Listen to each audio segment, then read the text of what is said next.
Welcome to the Lakes Church. I'm calling in a fine spot. Let's stand for the worship this morning.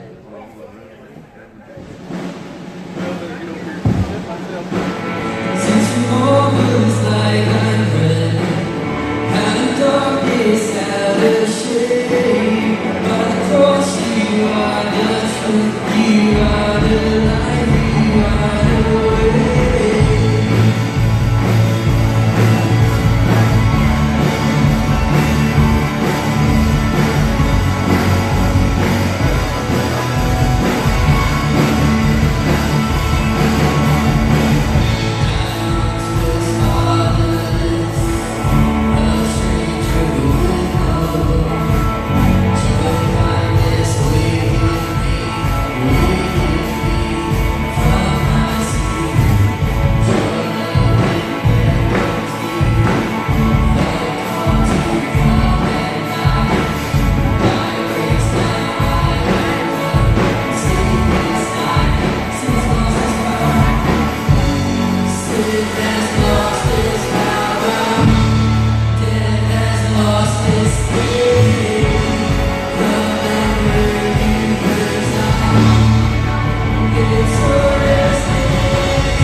Authentic worshipers of Jesus.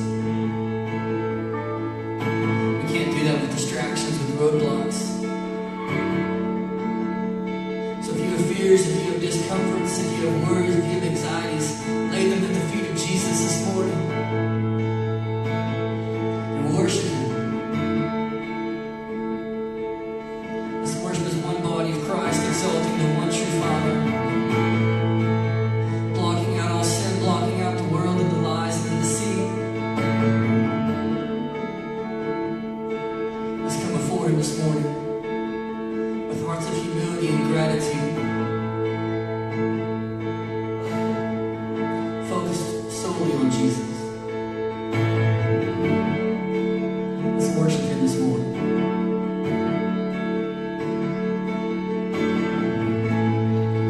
There's nothing worthwhile that could ever come close.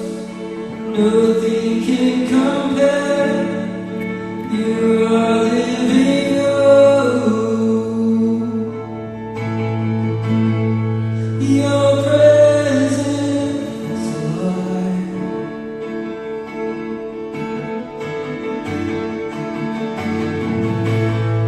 And I've tasted and seen all the sweetest of loves, and where my heart becomes free, even my shame is undone. Your presence, Lord.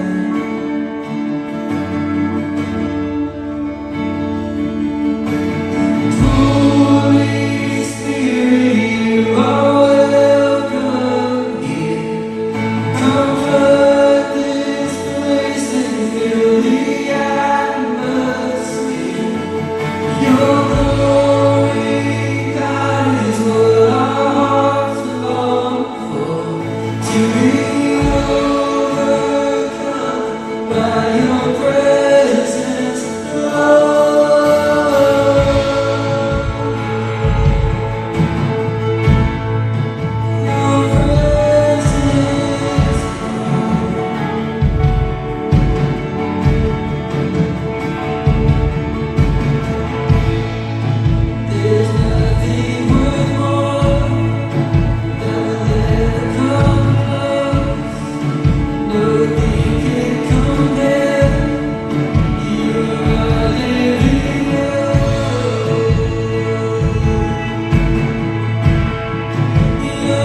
is one born for our salvation. Jesus,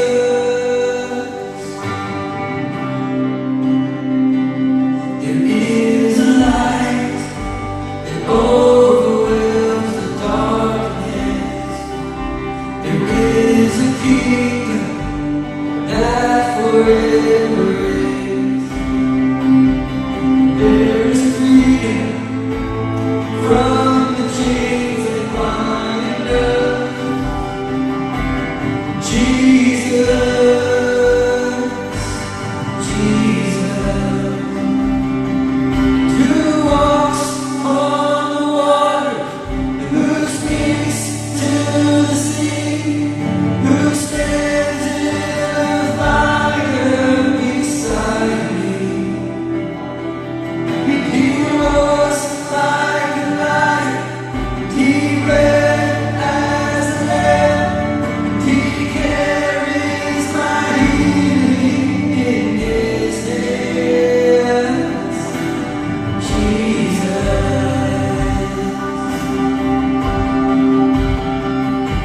there is a name called in times of trouble. There is a song that comforted the night. There is a voice that calms the storm that rages. He is Jesus, Jesus, who walks on the waters, who speaks to the seas. He stands in the fire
what our hearts long for, to be overcome by your presence, Lord.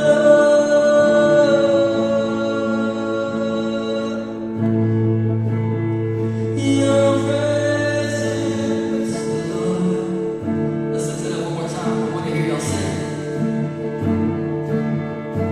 And Holy Spirit, you are welcome here. Come flood this place and fill the atmosphere.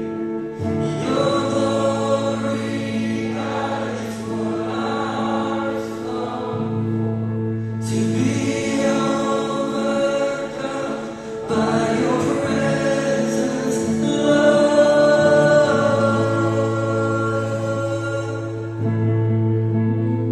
Your presence, Lord. Let's pray this morning. God, I just thank you for this morning. Thank you for humbling my heart. Lord, I pray that you would take over this service, God. Move in this place, Lord. Allow us to grow, to learn, to move. That we've completely engulfed in your presence and your grace. Lord, we want to be authentic. We want to be real. We want to be truthful. We want to be honest. Lord, let us learn today. Put us in our place and humble our hearts. We love you, God. We give you this morning. It's in your precious name we pray. Amen.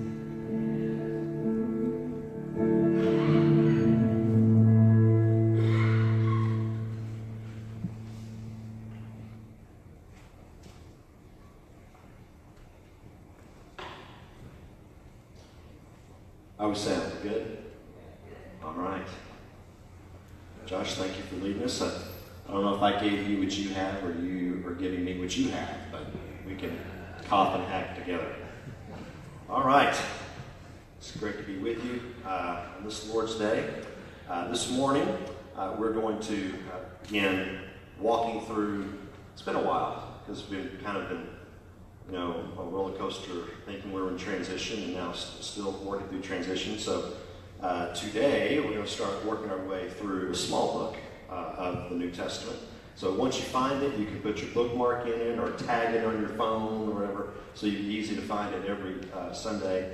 But it's a book that has all kinds of different verses that people love to quote. No, it's not the Gospel of John, so we're not going there.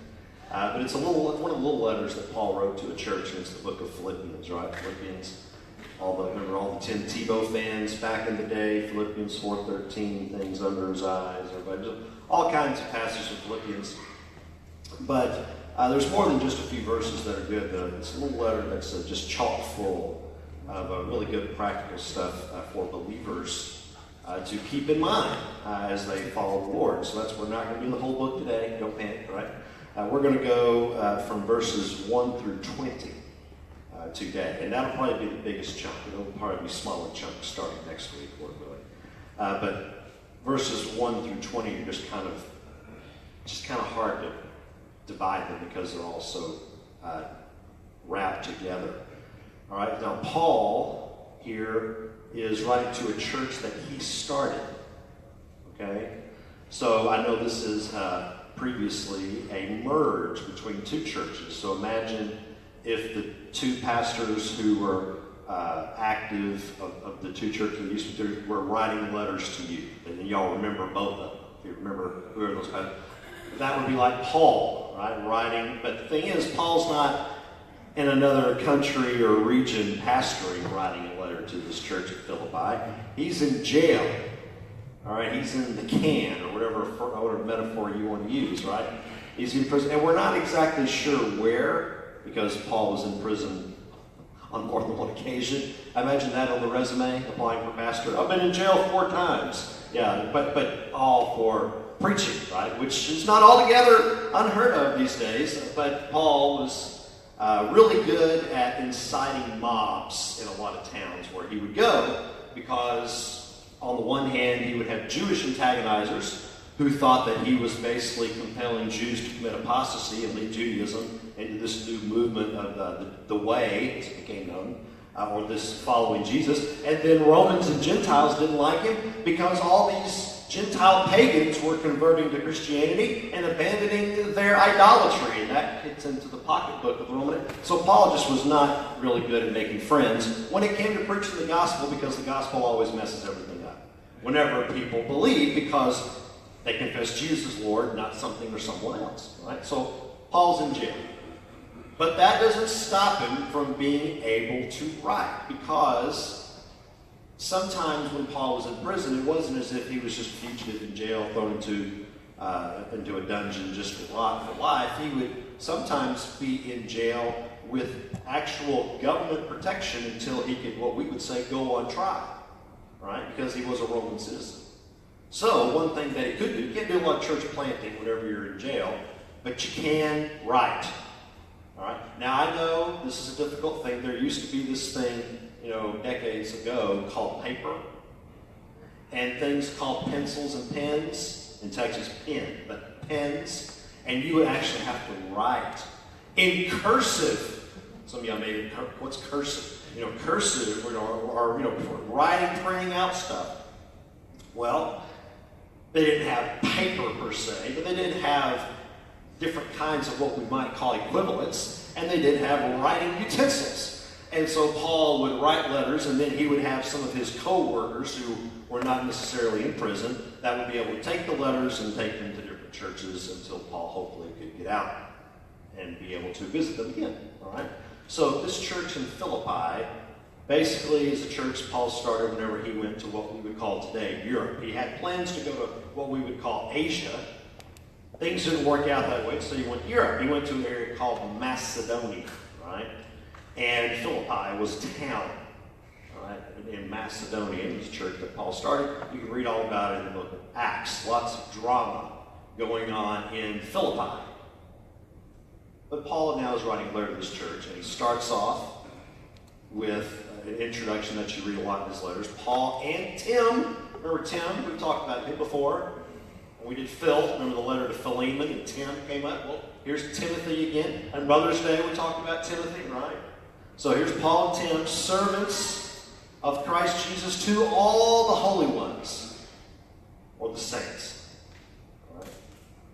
In Christ Jesus who are in Philippi, and then also not just the saints in general, but also the leaders, including the overseers. Some translations may have bishops, right? Overseer, same word. Another word you might use, an equivalent in the New Testament, is a pastor or an elder. Ought to be the same idea. And the deacons, right? Grace to you and peace from God our Father and the Lord Jesus Christ. And now verse 3, Paul knows these people. He started this church, and so he prays for them. All right, but what he's going to say here sets the stage for what's really going to become important when you get to verse 12. All right? Paul says, I give thanks to my God for every remembrance of you. Every time, this sounds kind of like Philemon, right? It's a similar kind of thing. I remember you, pray for you. Always, notice here, always praying with joy for all of you in my every prayer. All right? In other words, when I think of you, I don't say, it's not one of those attitudes. When I think of the Colossians, I think, oh yeah, that's awesome, Lord. When I think of Philippi, well, bless their hearts. Bless their heart is our nice way of saying, you're such an idiot. No, that's, Paul says, when I pray for you, I don't think that. I don't think those things. I'm actually joyful to pray for you. It's not work. Some people to pray for them, it's work. Others, it's a joy. And Paul says, for you Philippians, it's a joy. All right? Because of your partnership in the gospel from the first day until now. They are what we might call networkers. They worked with Paul. They supported Paul. That's going to be important when we get later in the letter. All right? Paul's going to say at one point, this church was the only one supporting him. At one point, nobody else was. All right? So Paul really has a relationship with these people. And I'm sure this, that he who started a good work in you will carry it out to complete it until the day of Christ Jesus. What God is doing in your life, he's going to finish. And indeed, it is right for me to think this way about all of you, because I have in you my heart, and you are all, here's that word again, partners with me in grace. Notice, both in imprisonment and in the defense and confirmation of the gospel. In other words, I know you support me whether I'm out traveling all over Europe, trying to go to Rome, trying to go to Spain, going back to Jerusalem. You're with me and supporting me when I'm out causing trouble, preaching the gospel, or if I'm in jail. If I'm in shackles, chained to a Roman guard 24/7, you still support me. You're still with me. And therefore, verse 8, for God is my witness how deeply I miss all of you with the affection of Christ Jesus. It's not just I miss you as a family member. I miss you because you are in the same gospel ministry that I'm in. It's interesting if we have that attitude towards each other. We want to see each other, quote unquote, we call each other brothers and sisters in the Lord. We're family. And that's true, but we're also co-workers, co-employees, if you will, of the same kingdom. And so Paul says, I love you. And so because of that, verse 9, let me tell you what I pray for. Now this is where we're really starting to get into the nitty-gritty here. Paul says, I pray this. And Paul loves them, he works with them, knows they support him. So what would Paul pray for? Notice here. I pray that your love will keep on growing in knowledge and every kind of discernment. Notice that I pray that your love will continue to grow. And that your knowledge, your understanding will continue to expand. And discernment. Right? Being able to figure out what to do in different situations. Being able to understand whatever's going on and make decisions that are best. That's an art more than a skill. It takes time. And Paul says it also takes divine ability.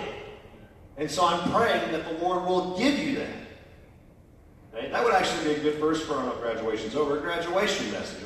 Love grow, knowledge grow, and discernment. Right? So that, why do I pray these things? So that you may approve the things that are superior and may be pure and blameless in the day of Christ. I'm praying that your love will grow, your knowledge will grow, your discernment will increase, so that whenever you receive a divine audit, you stand before the Lord. You can do it and know that you've been a faithful servant. That's what he's praying for. He's saying, look, this is the audit that's coming. So if your love's growing, your knowledge is increasing, and discernment is being exercised the way it should, then whenever you're audited, you can stand there blameless and sincere before the Lord. That's what he's praying for. Everything else, Paul doesn't mention money, health, any of that. He prays that their character will develop so that whenever they're audited, they can stand before the Lord with confidence. That's what he's praying. Filled with the fruit of righteousness that comes through Christ to the glory and praise of God. Because when you are audited, it'll all be to God's glory, not our own. Now again, all this, it almost sounds like very flowery language. We use the word today, rhetoric. All right? What does all this look like? What does it look like to have love growing, understanding, expanding, discernment, and freedom? What does all that look like? Well, glad you asked. This is where we want to camp for the next few minutes. Notice here, beginning verse 12 through 20, Paul doesn't say, let me show you what it looks like. He just starts talking about his situation, what he's going through. And in doing so, everything that he's praying for these Philippians to have, it just comes out of it. Just flows out of it. I mean, I know football is just around the corner. All this hockey is over. I know baseball's going on, but I hear the Rangers stink, so it doesn't matter, right? Are they recovered or are they better? They're better now? Are they better or are they bad? Are they? No, they suck. Man. Okay, man. So it doesn't matter. They're bad. So finally we're getting to football. They're finally getting to the real sport where concussions rule. I mean, where athleticism rule. I mean, if you were to interview, player, let's just fast forward all the way to the Super Bowl, right? And whoever's playing, I won't go there, but we know it ain't going to be Dallas. But whoever's playing, if you were to interview one of the quarterbacks and say, what do you do to prepare for this moment? What do you do to prepare for this moment to play in the Super Bowl? The answer should be, I've been preparing for this since I was a kid. I played middle school football. I played high school football. I played college football. I've been in the pros now for so many years. I've gone through all the camps, gone through all the OTAs. I've been through preseason. I've had this injury and that injury. I've watched this many hours of film. I've won this many games. I've won this many playoff games. I've done all this. Obviously, I'm not talking about Tony Romo. I've done all this stuff. And now, so I've been preparing for this moment for about maybe 20 years. That's the answer. All this investment to get to that moment.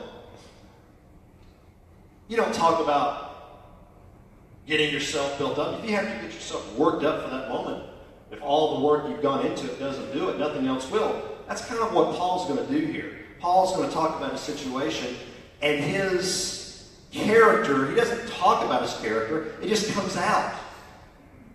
He's just talking about a situation, and when you listen to him talk about all the things going on, his attitude just exuberates what he wants the Philippians to have. So what does he say? Now, verse 12. Now, I want you guys to know, brothers and sisters, that what has happened to me has actually advanced the gospel. Now, you got to stop right there. He's in jail. How is it that Paul, being in prison, can't travel around the Roman Empire? How is that supposed to be a way of advancing the message of Christ? How is it Paul not being able to do this and this and this and this? And all the different things he's able to do, he cannot do, but somehow in that situation, the gospel is able to go forward. How is that possible? I mean, if I'm Paul, my number one prayer in prison is this: Lord, get me out. It's that simple. And for two reasons. Not just so I can go out and do church planting, so I won't die. Get a haircut down to the shoulder. That's gonna be my prayer every day. Lord's going to say, what did Everett pray today? Same thing, same thing. Well, okay. Next day, what's he want? Out of prison. Same thing over. So that Paul says, no. What has happened to me has actually advanced the gospel. The worst possible situation brings about the best possible result, as long as you have the right reaction. All right? What does Paul do? It has become known throughout the whole imperial guard, some translations say praetorian, and to everyone else that my imprisonment is because I am in Christ. You have to recognize where Paul is, whether he's in Caesarea or Rome or another Roman prison. Where he is, apparently, he has to have a guard with him. Not a guard outside the door, like a dungeon door. No, he's got a Roman guard chained to him. And most likely, again, read from Acts, Paul's under protection, so the guards can't, get upset and whoop him if they want to, or beat on him. Can't touch him. Can you imagine being a Roman guard? Let's say you're on an 8-hour shift. Let's just make it merciful. Let's say you're on a 4-hour shift. And you got to be chained to this wacko former Jew, now Christ follower, and listen to him nonstop for 4 hours. You can imagine getting chained up to Paul. Paul, hey, what's your name? Maximus. Oh, well, what do you do? Well, I was a gladiator. Now I'm work for the Roman Praetorian Guard. Gets better pay. Oh, well, have you heard about that guy that was crucified? Oh, yeah. Well, let me tell you about it. And then that Roman guard never gets another word in for 4 hours. Because Paul, and then the moment, that they had watches then, the moment you get 2 minutes till the shift is over, the Roman Praetorians knocking on the door. Who's that? And then come on in, just take over. I'm talking. And then you chain up. What's your name? Julius. Well, you want me to tell you what I was talking to Maximus? Sure. And then 4 hours with that guy. I mean, I'm sure after a few weeks they would put all the rookies in there to be chained to Paul. Know what? You don't want to be chained to Paul. Why? Here, let me tell you what he's talking about. And then they can just recite it as a zombie. And you get guard after guard after guard. And most of them probably didn't listen to anything he had to say, or at least didn't want to. But he had captive witnesses every day. And what other situation are you going to be in where you're going to be able to witness to a Roman guard and they're actually going to listen?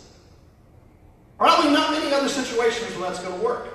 Unless you're a superior, but not a subordinate. It's not going to happen. And he does it so much. Notice here. Drop down. Oh, I don't want to steal my own thunder. I'll just keep going verse. I'm sorry. Sometimes I do. I want to steal my own thunder.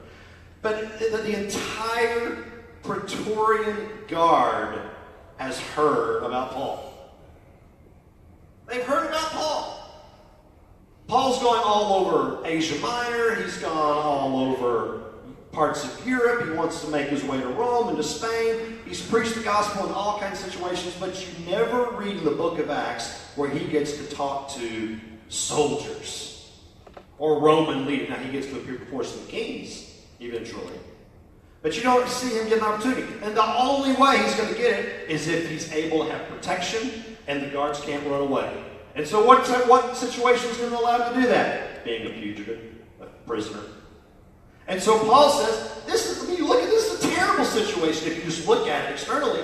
But if you really think about it, discernment, there's no way you could have a better situation than to be able to preach to these Romans. Now, I got to admit, that's a tough one for me, because a lot of times when I'm in a bad situation, a lot of times means all for me, most of the time. Bad situation, simple prayer. Get me out. Pain. I'm allergic to pain. I'm allergic to discomfort. I'm allergic to being out of my comfort zone. And Paul says, I'm in a situation that creates a really awesome opportunity. And sometimes we're in really bad situations because it creates an opportunity to get something really good. You just have to look for it. I'm sure some of you have heard of, oh my goodness, having a brain freeze. Corrie ten Boom used to tell a story. She was in this house with these fellow ladies, and it was rat-infested, filthy during World War II. And the Nazis would come through inspecting the town, and they'd sometimes take people away, sometimes they wouldn't, never knew. And Corrie ten Boom, these ladies were praying for fleas to find a way for someone to be able to come in and get rid of all the fleas. A flea-infested house they were living in. It was just miserable when she reads the descriptions. But when the Nazis would come through and raid their community, their village, their town, they wouldn't go near their house because they didn't want to go in near those fleas. And so they would have Bible studies during Nazi invasions in their village. They could study, discuss the Bible, pray, and not have one lick of concern because the Nazis were not coming near that house. Now again, me, living in a flea-infested house, get me out. That's my prayer. Unless there's certain good that you're not going to get any other way. And folks, that's something that we have to learn every day. Sometimes we're banging our heads against the walls to get out of certain situations, and we need discernment. It's not wrong. I mean, Paul's going to ask the Philippians to pray that he gets out of prison. Paul's not being naive here. Of course he wants to get out of prison, be able to go do what he wants to do. But in the situation that he doesn't want to be in, he's still going to be faithful, waiting on the Lord to do what he wants to do. It's very important. Paul discerns the situation and takes advantage of it. And sometimes, maybe the Lord's not taking you out of a situation until you're willing, or I'm willing, to start having the right response. Maybe he just keeps waiting. Sometimes when we pray, we say sometimes the Lord says yes or no to our prayers. Sometimes his answer is, why are you praying for that? You be praying for this. There are a lot of other things you be praying for instead of this. And then notice here, verse 14, he mentions something else going on during his imprisonment.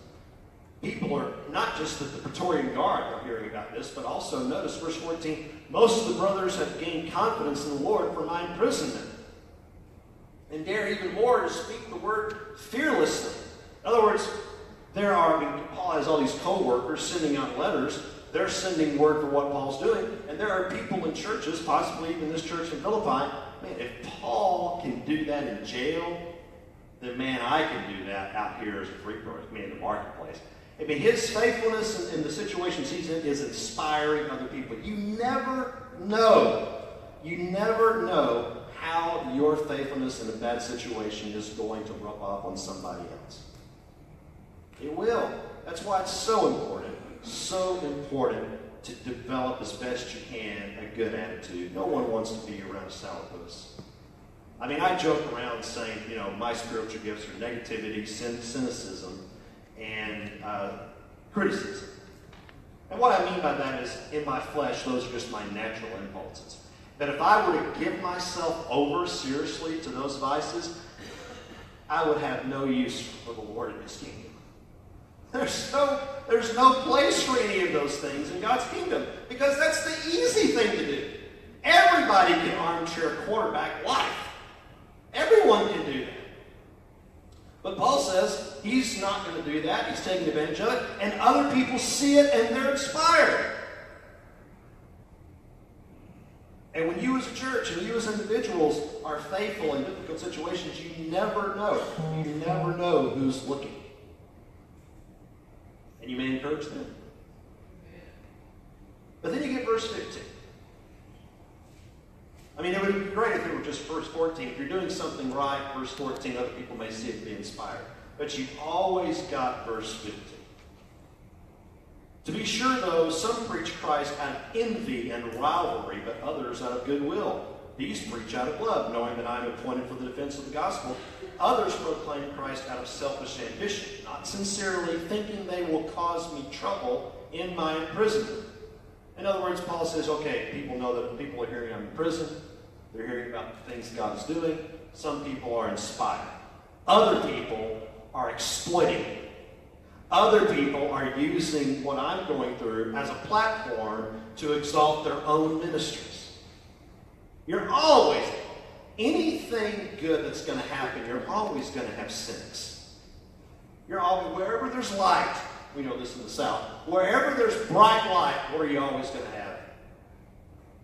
You're having a barbecue 4th of July weekend. You're staying up late in the evening, still eating, still visiting with family and friends. You have those lights around your porch. What are those lights there for? When you have brighter lights at night, what loves the light? Bugs. The brighter your light shines, the more bugs are going to fly around. That's just the way it is. Let God worry about the zapping. Okay? God knows how to zap bugs. He knows how to zap them. Don't try to do it yourself. All right? You stay faithful, shine. There are going to be bugs that are going to fly. They're going to fly around, buzz at you, threaten to sting you. They're going to fly, they're going to come. There's just flurries of them. You can't do anything about that. That's life. You're always going to, can you imagine someone hears what Paul's going through and they're going to use that to exploit Paul so that people will listen to them instead of Paul? Some people are actually going to be that sorry. Yes. Yes. Everybody's not going to love Jesus because you do. They're just not. And then others still may be legitimate believers. Their attitudes just may stink. Just because you're a follower of Jesus doesn't always mean you act like it. Don't let sin extract anything good, nothing good that's going to happen, nothing the Lord's going to achieve is going to happen without messes. Why? Because people are involved. Anything that has people involved on this side of Jesus coming back, whether it's good or bad, it's always going to have messes. I mean, you watch a football game. You have a football game. It doesn't matter whether you win or lose. People get hurt. I mean, you may have one of the main players, the MVP of the game, has the most tackles, the most touchdowns, whatever, and when the game's over, he's going straight to the hot tub. Or he needs a massage, or he needs a cast, or a CAT scan. I mean, he may need all kinds of, but they won. There's always going to be messes, always. And there are always going to be people, that's all they want to focus on, are the messes. Okay, now, I just need to be sitting down, listening to everything being said. Nobody else needs to hear this. This is for me. There are always people that's all they want to do. Well, they did this, but look at this over here. Yeah, that was good, but yeah, look over here. Yeah, Paul did all these wrong things, but look at him now, he's in prison. How does that honor Jesus? I mean, I've never been arrested. You need to consider what I'm saying. Paul says, if I were Paul, you got to be kidding me. Or to strike him dead yesterday. No, what does Paul say? Verse 18. What does it matter? In every way, whether from false motives or true, Christ is proclaimed, and so I rejoice. If there are people that are inspired from what the Lord's doing in my life, great. If there are other people that are going to criticize me, but they're still at least loving Christ and still trying to preach Christ, go for it. A broken clock is right twice a day. Let it be right twice a day. They're not going to get audited by me. They're going to be audited by Christ. Go for it. If that's the attitude you want to have, let's see how that goes whenever you face Jesus. You're not going to face me. I've got to face Jesus. And I don't want to have to face him with a bad attitude towards you. I'm not going to do that. You deal with the attitude. Don't worry about the cynics. If you're going to shine your light for Jesus, you can't be distracted. For me, sometimes cynicism is more harmful than criticism. Because for me, criticism's in your face. It's right there. Cynicism, though, it's like someone saying in the morning you've got to carry 15-pound dumbbells all day. It's like you got a belt with 15-pound dumbbells. You got to wear that belt all day. You may start off going, okay. And then you get midday, whoa. And then you're just getting close to coming home. Man, you've been carrying that extra 30 pounds all day. And then you get home, your back just wears on you. That's what cynics can do. They just wear it because the part of the reason they're cynics is because they are highlighting things that are bad. But there are always going to be things that can be criticized. Always. And Paul says, it's not going to stop me. I will continue to rejoice because I know this will lead to my salvation through your prayers and help from the Spirit of Jesus Christ. And my expectation and hope, verse 20, is that I will not be ashamed about anything, but now, as always, with all courage, Christ will be honored in my body, whether by life or by death. And that leads to one of the most famous passages in the book, but we'll do this right there next week. But notice here, when Paul's praying for these people to have discernment and knowledge and love, the reason he prays is so that they can have the right responses whenever life situations come. A lot of life is dictated by how we respond to it. It just is. Because responding to situations doesn't mean the situation. We sometimes get this idea, this notion that if we have the right attitudes, the situations will change. No. It doesn't necessarily mean that at all. But it does mean that situations can be used in a way that they wouldn't be otherwise. The situations may not change, but the outcomes of them can. If you got a bad situation, a bad response, guess what? A cycle of bad stuff. Continual cycle. If you have a bad situation and a good response, there will be a good outcome even if the bad situation keeps on going. There can still be good outcomes, but not unless we have the right perspective and discernment. Very important that we learn to look at life with the right pair of glasses on. You ever wonder why people can look at life? You can have 10 people looking at the exact same situations in life and have 20 different opinions. 10 people, 20 opinions. Why is that? Because people wear different glasses.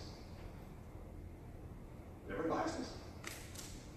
If I were to take a pair of your glasses out there and put them on, I don't need the prescription that you have, that you need. Right? Those glasses are for your eyes only. Okay? So that your needs are met. So that we can see, but if you have a different kind of glasses, things look different. Right? And the key is to wear the right pair when it comes to following Jesus. If you're going to wear the world's got all kinds of glasses for you to wear. Wear the kind that make you look good no matter what mirror you look in.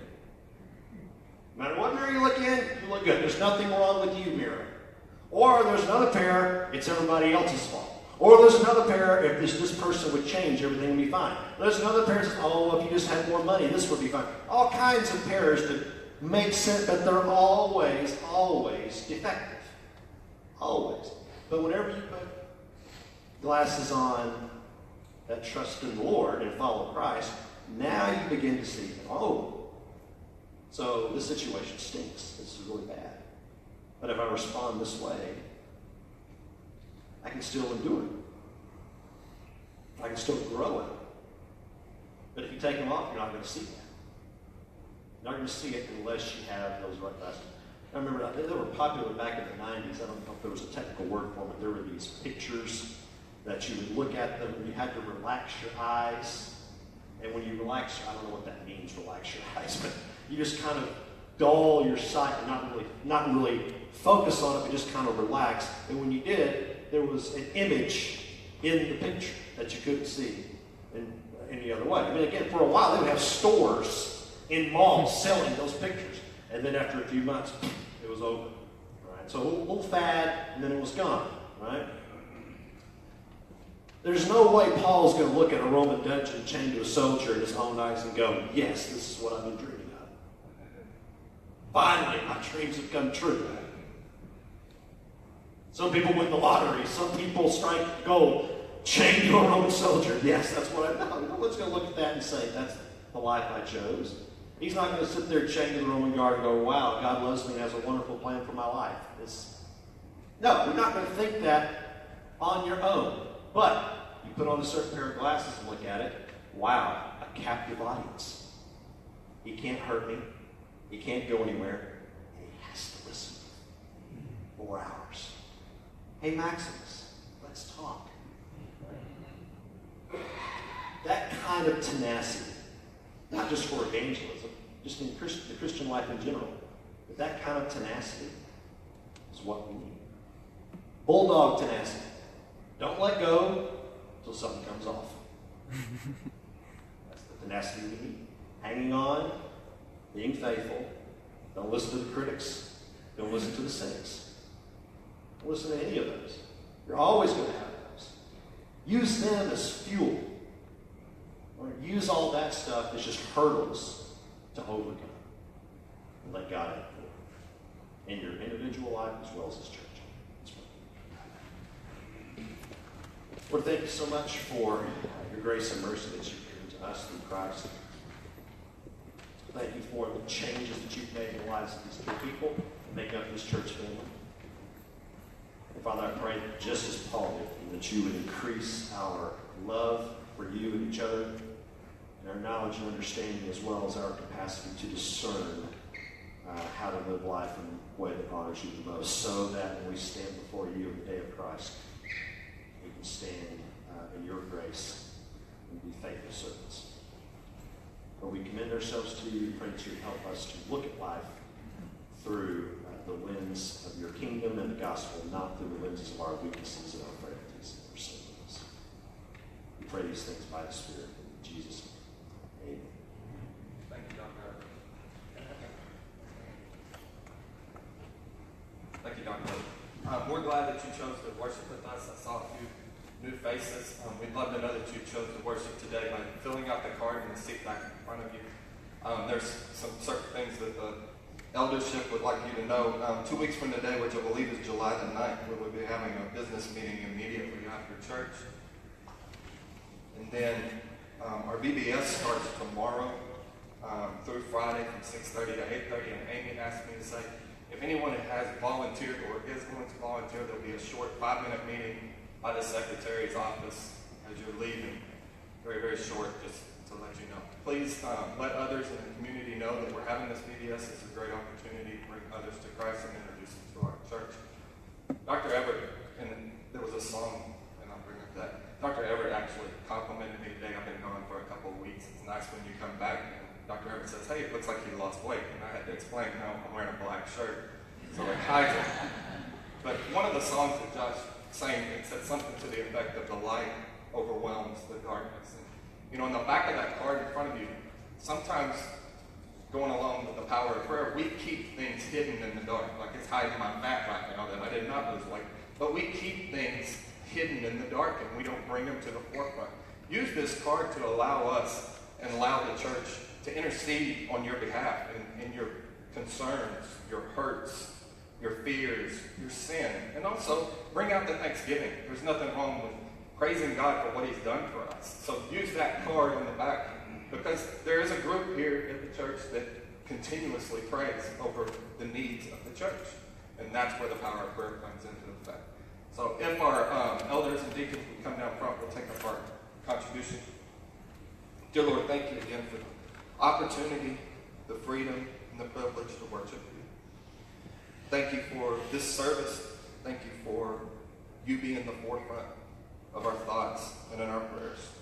Please be with us as we get back the portion that you've richly blessed us with, and help us use that into our community to bring others towards you. It's in Jesus' name we pray. Amen. Don't we stand to worship this morning?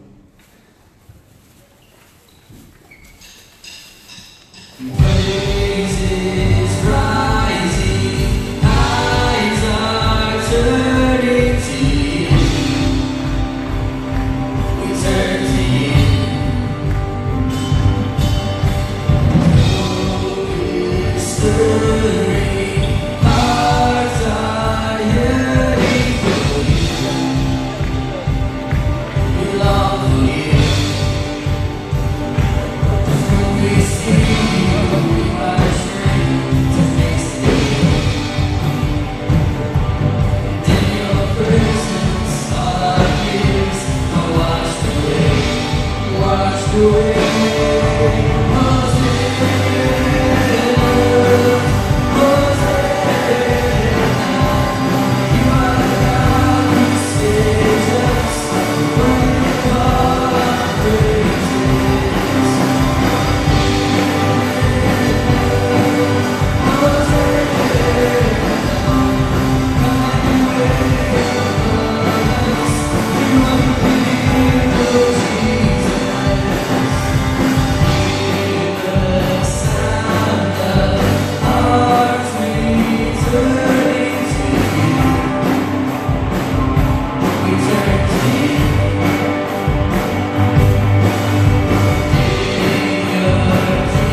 presence, all I feel.